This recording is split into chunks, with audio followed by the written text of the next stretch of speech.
Hello everyone, I am Dr. Arun Sharma. In this video, I will explain about Mulliken's oil drop method.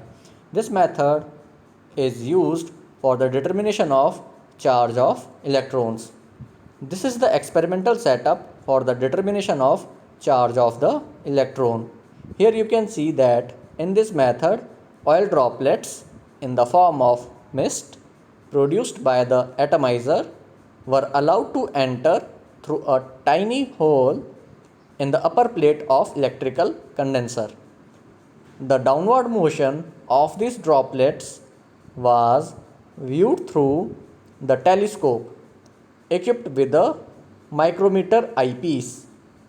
By measuring the rate of fall of these droplets, Mulliken was able to measure the mass of oil droplets. The air inside the chamber was ionized by passing a beam of X-ray through it. The electrical charge on these oil droplets was acquired by collisions with gaseous ions. The fall of these charged oil droplets can be retarded, accelerated, or made stationary depending upon the charge on the droplets and the polarity and strength of the voltage applied to the plate.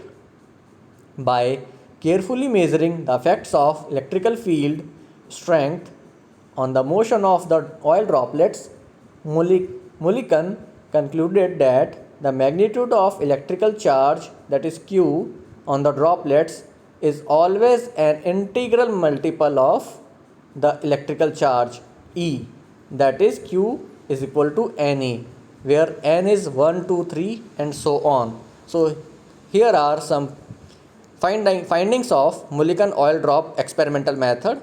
As I have told that the droplets of oil fall through the hole in the top plate, the space between the metal plates is ionized by radiation, that is the X-rays. By adjusting the potential difference or voltage between the metal plates, the speed of the droplets motion can be increased or decreased. When the amount of upward electrical force equals the known downward gravitational force, the charged droplets remain stationary.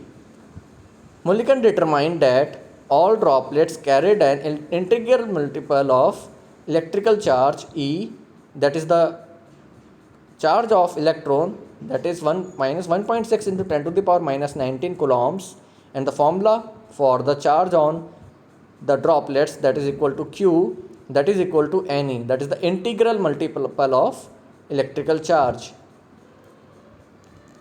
So by this experiment, Mulliken was able to measure the mass of oil droplets also, as well as charge of electron. So this is the experimental setup. As I have already explained, the charge plates are there, atomizer is there for small droplets of oil, and a tiny hole is there from where the oil droplets come into the downward side, and the flow of the droplets is measured by the telescope, and that can be observed. Please subscribe this channel for more videos. If you have any questions, please feel free to contact me. Thank you very much.